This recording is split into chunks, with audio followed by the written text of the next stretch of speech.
Hello, welcome back to the video, welcome a new video. Today we're going to talk about tabbing wear. Yes, we're back in the workshop.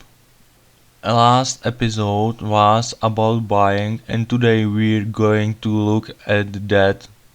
There will be a video somewhere if I don't forget to put it in the caption.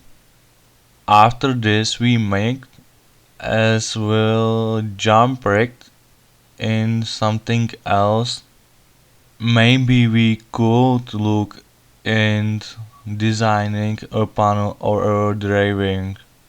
Let's go to the video. It's time to unwrap one of those packages. That gives us two more things. In addition to marker, we also have two more tabbing wire for the solar cell. Thanks to the pen we do not have to deal with resin because it is contained in it. The pen is applied to the solar cell where the area is marked.